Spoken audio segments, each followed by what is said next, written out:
Okay? Okay, good day mga Airsoft. Good day mga kabigman.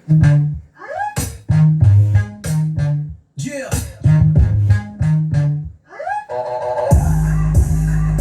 Minsan ng sinubok, minsan ng pinagdudahan, pero sa laban, si Bigman di iniwanan. Toxic vibes, hindi uso dito. Dito respeto ang paminsan-minsan kung sigaw sa pinto. Bawat unos kayang lampasan, bawat hamon kaya naming harapin. Di susuko kahit kailan. Marami nang gustong pumalit, pero ang tunay di kayang ipilit. Bigman ang tatak-tatak ng matatag, hindi natitinag, hindi basta natinag. Get your gear up, we're snipers, Bigman squad, real climbers. Lift your dreams up to get higher. Kami ang top airsoft supplier. Bigman talks, parang kidlat.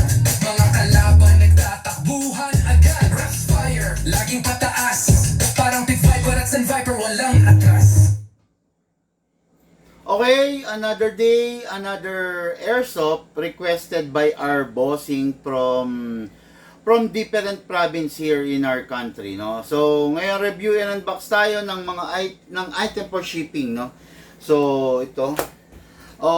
Shout out Walter Marsan of Pulanos, Narvacan, Ilocos Sur. Norte na naman to mga ka-Airsoft. Shout out po, bossing, good day. Okay, so ngayon, makikita nyo naman itong unit na to, no? Alam ko, kabisado nyo na to. Alam ko, halos lahat nag-i-interest, halos lahat gusto itong unit na to, no? Ito kasi unit na to is talagang masasabi natin na isa sa mga pinakamalulupit pagdating dun sa category niya. Sa 6.0 na high kappa, okay? Hindi ordinaryo to kasi hindi to katulad ng mga ibang low model unit, ng mga ibang low quality unit, no? So ito brought to you by the KJ Works. Alam niyo naman ng KJ Works, talagang pulido bawat detalye niya, no? Pag yan ang yung kumpanya na yan ang bumanat ng Airsoft, talagang pulido, wala kayong masasabi. Bawat detalye niya talagang detalyado na masasabi, no? Sa totoo lang, ang mga KJ Works, napaka-konti lang ng glitch na na-encounter namin. Na-encounter nung gunsmith namin, no? So, itong unit na to, naka-upgrade na, number 1, syempre, fixed outer barrel. Front and reverse, ha? Ang pag-treat ng fixed outer barrel, front and reverse. Hindi mo up and down, hindi mo left and right, okay? Front and reverse lang, okay? CNC aluminum yung fixed outer barrel niya, tapos naka hammer protection pad, naka fine tuning and naka trigger job, okay?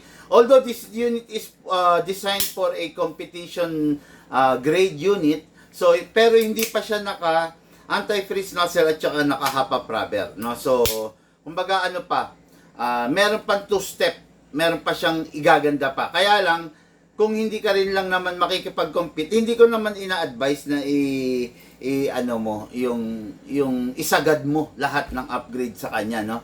Kung ang hinahanap mo is accuracy, kaya niyang ibigay sa iyo.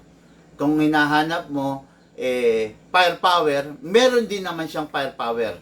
Kung ang hinahanap mo is durability, matibay din naman siya. Okay? So far kasi sa mga ganitong unit, wala pang nasisira sa amin. Meron mga minor, let's say magazine, nagkaroon ng leak. Very minor yun yung mga leak ng magazine. Talagang normal na nangyayari yun, especially kung minsan nagkakaroon ng aksidente na nalalaglag mo yung magazine mo. Yun lang naman. Other than that, wala naman dapat ipagkaba sa unit dahil bukod sa sinasabi ko nga upgraded na to, nagkakarga to ng napakagandang internals. Tulad ng sinasabi ko, ayan, no?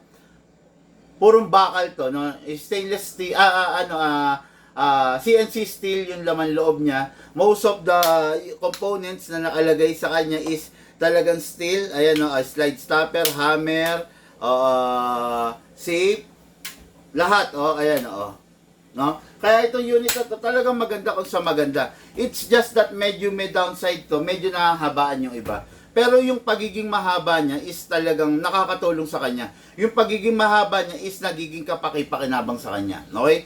Hindi ito yung mahaba na dinugtungan lang. Hindi ito yung mahaba na nilagay lang. No? Ito yung mahaba talaga na,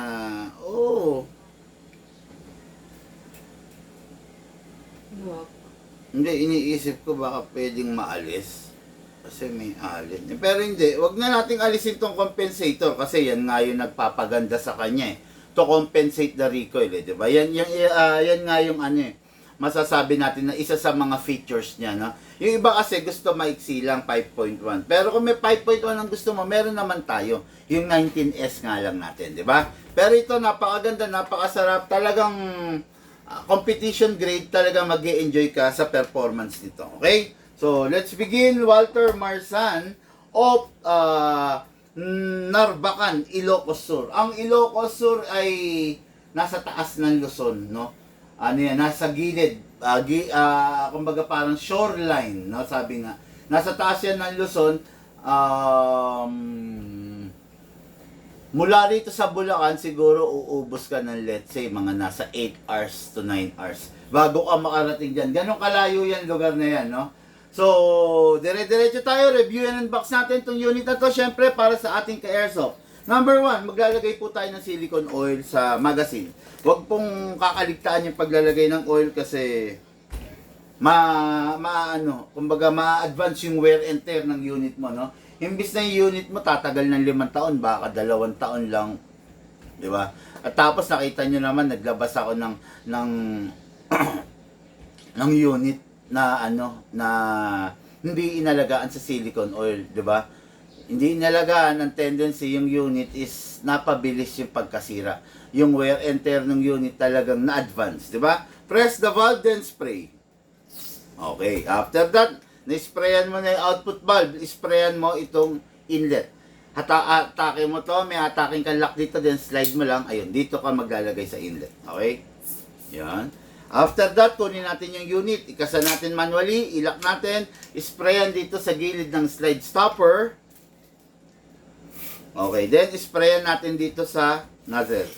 Yun. Then release, tapos rest. Okay, ayan ha. Mga airsoft na may beaver tail siya, kung sa ibang unit, kailangan i-press mo siya. Pero dito, may beaver tail, hindi mo na kailangan i-press. Tapos, yung mga sticker na nakikita nyo, lahat yan pwedeng alisin para mas magmukhang matikas, matapang yung dating ng unit. Okay? So, ngayon, lagyan natin siya ng gas. This unit is capable of 12 kg, 14 kg, but not CO2. No? Huwag na natin gamitan siya ng CO2 kasi sa 12 kg pa lang, tsaka sa 14 kg pa lang, talagang malakas na siya. Maganda na yung performance niya. Upside down, then press down. 1, 2, 2 seconds, sobra-sobra na po yan para sa isang puno. Okay? Sobra-sobra na yan para sa isang puno. Huwag na po nating dadagdagan pa kasi para maging matipid tayo dun sa gas natin. Okay? After na malagyan na ng gas, silicone oil na, ibalik natin tong base pad. Base pad. Kasi itong base pad, ito yung nakakatulong para kung sakali lang na malaglag yung unit, meron mag-a-absorb. Hindi direct hit doon sa mismong magazine natin, no? May mag-a-absorb ng impact, nakakatulong siya. Okay?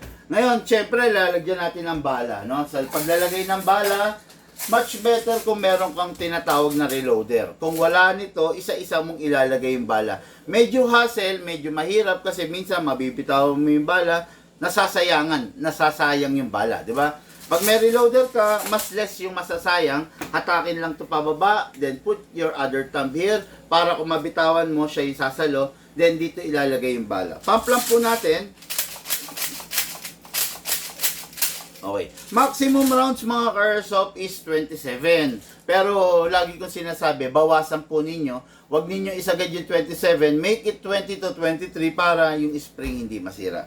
Pag ganyan ang kinahinatnan, ibig sabihin bungi-bungi, kalugin nyo lang sideways para yung bala nyo umalign. Medyo, ayan, kita nyo, naka-align na, di ba? Left, right. Ngayon, pasok natin sa unit, malakas. Huwag nyo itutulak kasi baka hindi mag-lock, akalain nyo nakalock na, mapapahamak yung magazine nyo, malalaglag. Pasok, medyo may kaldag. Kasa, ready to fire. May safe siya mga ka-airsoft, ayan oh. Kinakawit-kawit lang oh. Kinakawit-kawit lang kung gusto mo siyang i-safe para safety. 'Di ba? Safety features. Kung unsafe, pindutin nyo lang firing.